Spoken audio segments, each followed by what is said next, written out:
I'm Greg Holman on Country 96, and I have the pleasure of speaking with Bobby Bare. He's going to be along the Country Gold Tour at the Missouri State Fair in Sedalia coming up on Wednesday, August 15th. And Bobby, let's start off back in about 1959. You were just, Okay. Can you remember that far ago? I was just a child. Yes, you were. You had a big hit song, though, All-American Boy. And Oh, yeah, it was one of those freaky records that wasn't supposed to happen, but it did. Big hit, big hit. Everybody thought it was about Elvis going into the Army, but really it was about me. I just got drafted. Right. And you got drafted, and it was between wars. It was between the Korean and Vietnam. So were you stateside? All the time, yeah. I didn't have to go anywhere. As a matter of fact, I was in California. But I learned to shoot, and I learned to do all the things that you learn in the Army. It's quite an experience. I was in for 2 years. How was the food there? Bad, like always.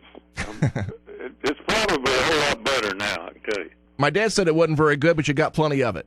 More than you could eat if you wanted it. Uh-huh, right. Okay, now this is interesting to me. After the Army, I guess you went to Nashville. You were actually roommates with Willie Nelson for a while. How did that happen? Well, after the Army, I was living in California when I got drafted, and then after I got out of the Army, I still lived in California, and I was flying to Nashville to record. I didn't actually move to Nashville until 1964. So I was living out in L.A., and Willie and I had become friends. So he just moved in with me for a while in North Hollywood, where I was living, and him and Shirley, when he was with Shirley, moved in with me, and we had a lot of fun. Funny guy. Did he already have that reputation by then? Oh, yeah. Yeah, Willie was he was loose. He was about like me. Uh-huh. You know, not a whole lot of things you wouldn't do. And, of course, we were all young then. And we know better now. Absolutely. At least I do. I don't think Willie does, though. Yeah, he's still making the news once in a while. Oh, yeah. Yeah, and he always will. I guess you got your really big break, though, when Mel Tillis wrote that song, Detroit City. Well, prior to that, I had a million seller called Shame on Me, which was my first record on RCA. My big break was when I met Chet Atkins, and he started producing my records. And then, of course, came Detroit City. And Mel and I have been friends ever since, because Detroit City was the record where I realized I would never have to get a real job again, as long as I lived.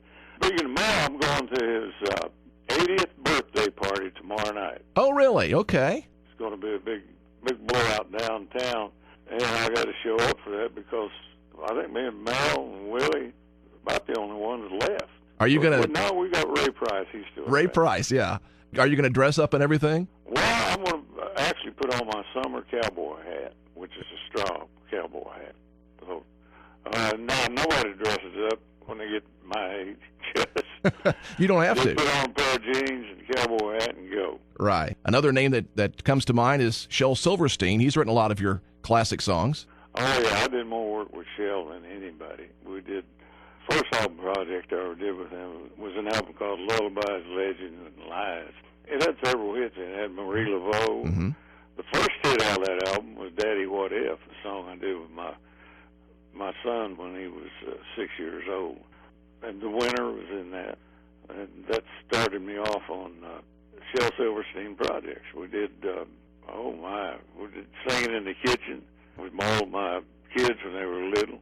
Singing in the kitchen, banging on the pots and pans. Absolutely, that's one of my favorites. Mine too. It may be my favorite because I know that I captured my kids' spirit whenever they were at that age. Just took them in the studio and threw a lot of pots and pans on the floor and turned them loose. And you can hear it on the record. Right. But it really was a lot of fun. What do you think our most requested Bobby Bare song is? What would you guess? I would guess Marie Laveau. You're right. That's right. Yes. And we play it year round. We don't just play it at Halloween. We play it year round. Yeah. You know, there's a scream on that record, and that is Shel Silverstein doing the scream. I thought I'd heard that. Uh-huh. And then it sounds a little bit different when you have to perform it live, doesn't it? Yeah, because I can't do the screechy witch scream like that. Sometimes I'll get some kids up there to do it with me. and they can do it. Nobody in your band can do it? No. I love getting the kids. Sometimes I'll get the kids just to gather around the front of the stage and scream as loud as they can. And they have a lot of fun doing that, I can tell you. They can get loud. Kids do know how to scream. Yes, they do. Well, you've made a living on novelty songs. You mentioned, The Winner is one, The Jogger, Numbers. When I mentioned to Danny Shirley that he had some big hits with novelty songs, he said, well, not really. I haven't had any novelty songs. So do you like that label? Well, you're just having fun, and people like to have fun. It's not that I'm a novelty singer. Right. All you got to do is listen to Detroit City and 500 Miles. Those songs, you'd realize that I'm not totally a singer of funny songs. I was talking to Jerry Chestnut the other day, and he told me, he said, Barry, you got the saddest voice I ever heard in my life. I didn't know which way to take that. Yeah, right. What about the song Dropkick Me Jesus? Do you consider that a novelty song? I think it's funny. I don't know if I guess it would be. That's Bill Clinton's favorite country song. Oh, is it? Yep. I didn't realize that. When he was first elected president, Newsweek magazine did an article on things that he liked, like Big Macs and horn music, and his favorite country song was Dropkick Me Jesus Through the Goalposts of Life by Bobby Bear. Who wrote that song? Had it for a little while. Yeah. Paul Kraft. Okay. Buddy of mine here in Nashville. He's still around. He's a good songwriter. Now, you've done a lot of touring outside the United States as well? Yeah, I just got back from Norway. I've been over there touring, doing festivals. They have really big festivals in Europe and country festivals. And the ones that they love classical country music. Well, I've heard that. I was going to ask you what the reception is overseas. Oh, unbelievable. I'm like a rock star there. Works out good. Well, fantastic. Well, again, Bobby Bear is going to be in concert coming up on August 15th at the Missouri State Fair in Sedalia, and some other great acts there along with him. I think Rex Allen Jr. is going to join the show, and Lynn Anderson, and, of course, Lynn Anderson. Leroy. Don't forget the great Leroy Van Dyke. Right. Mm-hmm. Leroy lives there. Yes, absolutely. And I'm a big supporter of Leroy. Him and his family are people that I really love, and I love being with them. They're really good people and talented, too. Mm-hmm. Ben plays fire on that guitar. I'm looking forward to it. And you've had the privilege of discovering quite a few young talents as well. I read a story one time that you and Tom T. Hall discovered Johnny Rodriguez. Is that true? Right, down in Texas at Happy Cheyenne's Ranch.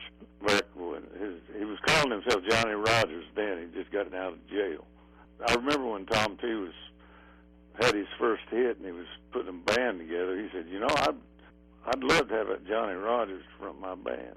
And about a week later, I was booked down there in his hometown, and he showed up for the show. And I told him, I said, well, come to Nashville and get you a job fronting Tom T.'s band. So he did. He hopped on the Greyhound bus about a week later and showed up in my office, and the rest is history. That'd be hard to turn down. So you discovered Johnny Rodriguez after he stole the goat. Yeah.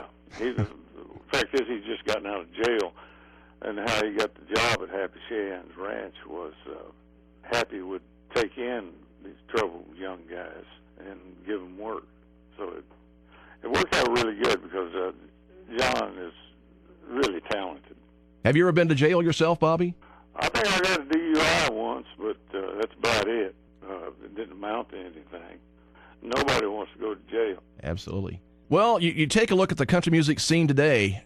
Who are some of the singers that you think are some of your favorites that really have it? Well, of course, I love Jamie Johnson. He's the real deal. And I love Miranda Lambert, too. She's really something. I love her old man, too. He's a good guy. He puts on a good show. He's the real thing, too. That's what I look for is, who is real and who's contrived. These are all people that are really good. And, of course, you still got George Strait out there and Alan Jackson keeping that traditional sound alive. Yeah, they're hanging in there pretty good, especially George. And Alan, they're still playing him some. Well, I sure have enjoyed your music down through the years, and appreciate you taking my phone call today, Bobby. Well, thank you very much, and I'm looking forward to the state fair there in Sedalia. You know, I did that fair before, and that's the greatest audience in the world. They were really kind to me then, and I love them too. So come on out, and we'll have some fun. All right, sounds good. We've been talking to Bobby Bear, and again, Wednesday, August 15th is the date for the show, the Country Gold Tour, coming to the Missouri State Fair in Sedalia. And I'm Greg Holman.